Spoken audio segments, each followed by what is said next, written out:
Keeper of the Lost Cities. It is book 1, as you can see down there. I've actually read book 2 on accident instead of book 1. I don't care about that. No one does. And if you're trying to finish a school assignment and just have a hard time reading, first off,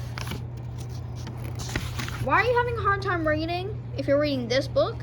And second off, okay. Anyways, chapter 1. Miss Foster.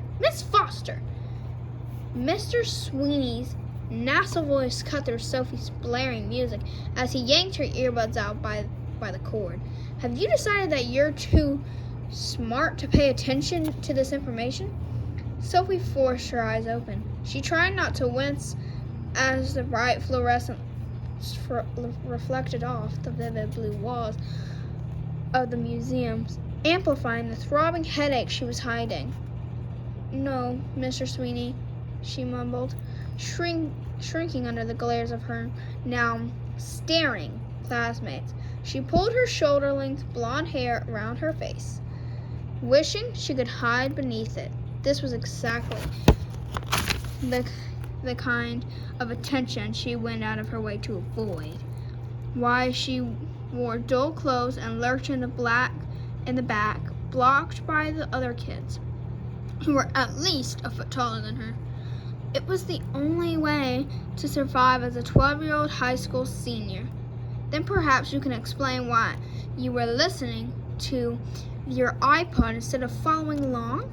Mr. Sweeney held up her earbuds like they were the evidence of a crime. Though to him, her earbuds, they probably were.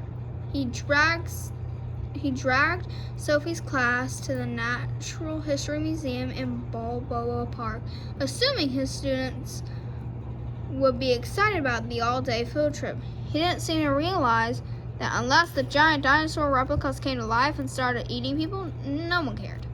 Sophie tugged out a loose eyelash, a nervous habit, and stared at her feet. There was no way to make Mr. Sweeney understand why she needed the music to cancel the noise. He couldn't even hear the noise. Chatter from dozens of tourists echoed off the fossil-lined walls and splashed around the cavernous room. But their men, tall voices were the real problem. Scattered, disconnected pieces of thoughts broadcast straight into Sophie's brain, like being in a room with 100 of TVs blaring different shows at the same time. They sliced into her consciousness, leaving sharp pains in their wake. She was a freak. It had been her secret, her burden, since she fell and hit her head when she was 5 years old. She tried to block the noise, tried ignoring it. Nothing helped, and she could never tell anyone. They wouldn't understand.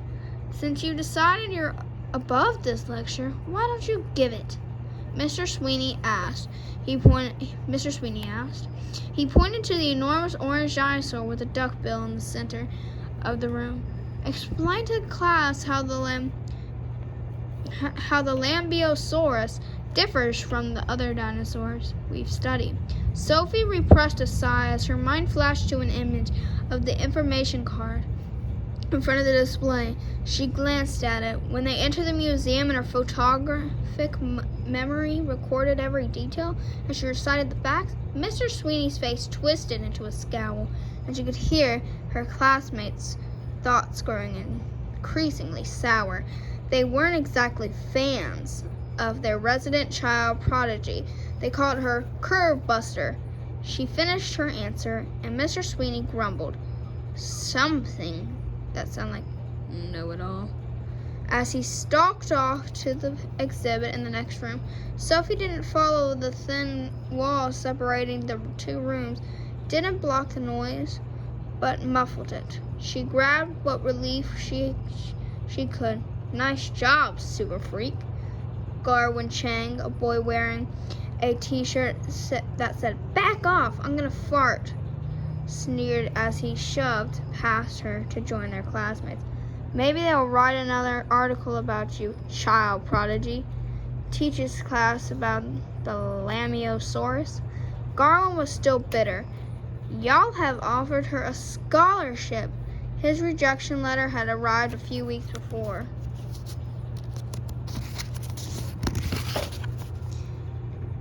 Not that Sophie was allowed to go. Her parents said it was too much attention, too much pressure, and she was too young. End of discussion. So she'd be attending the much closer, much smaller San Diego City College next year. A fact some annoying reporter found newsworthy enough to post in the local paper. The day before the child prodigy chooses City College over Ivy League, complete with her senior photos. Her parents freaked when they found it. Freaked. Wasn't even a strong enough word. More than half their rules were to help Sophie avoid unnecessary attention. Front page articles were pretty much their worst nightmare. They'd even called the newspaper to complain. The editor seems as unhappy as they were. The story was run in place of an article on the arsonist terrorizing the city, and they were still trying to figure out how the mistake had happened. Bizarre fires with white-hot flames and smoke that smelled like burnt sugar took priority over everything, especially a story about an unimportant little girl most people went out of their way to ignore, or they used to. Across the museum, Sophie caught sight of a tall, dark-haired boy reading yesterday's news with the embarrassing black and white photo of her on the front. Then he looked up and stared straight at her. She'd never seen eyes that particular shade of blue before. Teal, like the smooth pieces of sea glass she'd found on the beach, and they were so bright they glittered. Something flickered across his expression when he caught her gaze. Disappointment? Before she could decide what to make of it, he shrugged off the display he'd been leaning against and closed the distance between them. The smile he flashed belonged on a movie screen, and Sophie's heart did a weird fluttery thing. "Is this you?" he asked, pointing to the picture. Sophie nodded, feeling tongue-tied. He was probably 15 and by far the cutest boy she'd ever seen. So why was he talking to her? "I thought so." He squinted at the picture, then back at her. "I didn't realize your eyes were brown." Yeah," she said, not sure what to say. "Why?" he shrugged. "No reason." Something felt off about the conversation, but she couldn't figure out what it was, and she couldn't place his accent. Kind of British, but different somehow. Crisper? Which bothered her, but she didn't know why. "Are you in this class?" she asked, wishing she could suck the words back as soon as they left her mouth. Of course he wasn't in her class. She'd never seen him before. She wasn't used to talking to boys, especially cute boys, and it made her brain a little mushy. By the way, we're going to get to chapter 1 and then stop. My head is getting tired.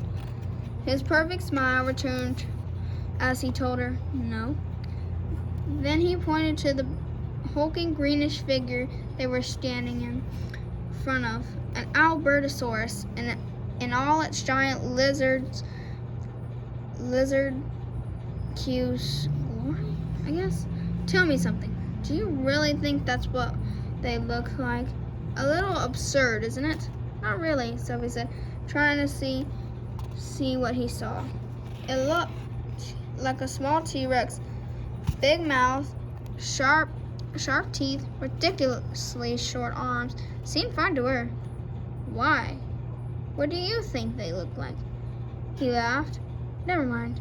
I'll let you get back to your class. It was nice to meet you, Sophie." He turned to leave just as two classes of kindergartners barreled into the fossil exhibit.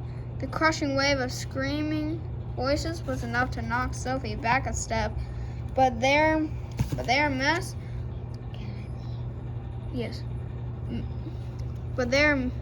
mental voices were a whole other realm of pain.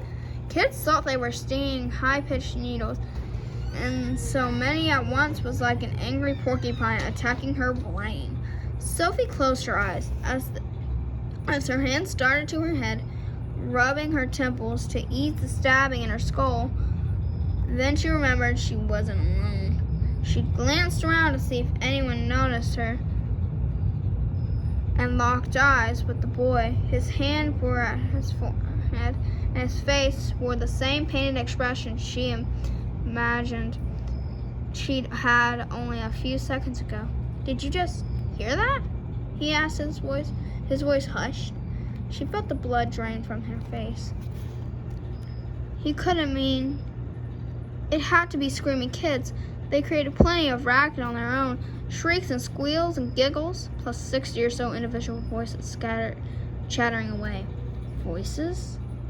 Voices? She gasped and took another step back as her brain solved her earlier problem. She could hear the thoughts of everyone in the room, but she couldn't hear the boy's distinct, accented voice unless he was speaking. His mind was totally and completely silent. She didn't know that was possible. "Who are you?"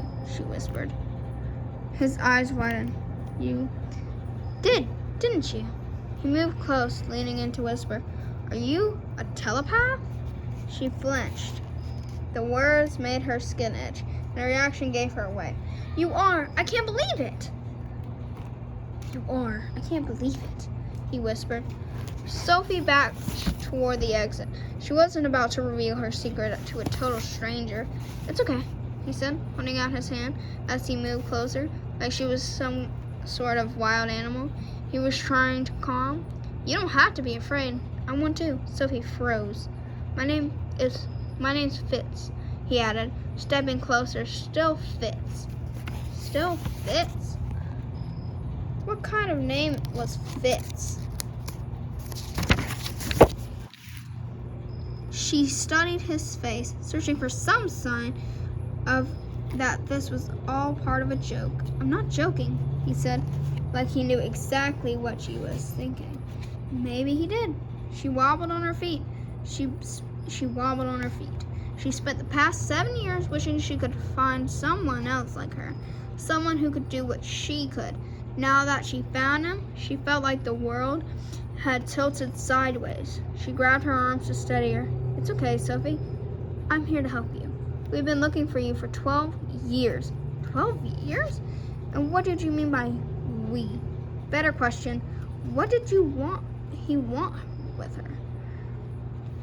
The walls closed in and the room started to spin air. She needed air. She jerked away and bolted through the door, stumbling as her shaky legs found their rhythm. She sucked in giant breaths as she ran down the stairs in front of the museum. The smoke from the fires burned her lungs, and white bits of ash flew in her face, but she ignored them. She wanted as much space between her and the strange boy as possible. "Sophie, come back!" Fitz shouted behind her. She picked up her pace as she raced through the courtyard. At the base of the steps, past the wide fountain and over the grassy knolls to the sidewalk, no one got in her way. Everyone was inside because of the poor air quality, but she could still hear his footsteps gaining on her. "Wait," Fitz called. "You don't have to be afraid." She ignored him, pouring all her energy into her sprint and fighting the urge to glance over her shoulder to see how far back he was. She made it halfway through a crosswalk before the sound of screeching tires reminded her she hadn't looked both ways. Her head turned and she locked eyes with a terrified driver struggling to stop his car before it plowed right over her. She was going to die. "I'm sorry, but I can't go through this. I'm too tired for this." We'll read 2 more chapters to make up for this later. Sorry if it's disappointing you how much chapters I've read. But if you are enjoying, I suggest you hit that like button and subscribe. Turn on notifications so you can get the latest video when I post some more chapters. Goodbye. It's 14. Gosh dang.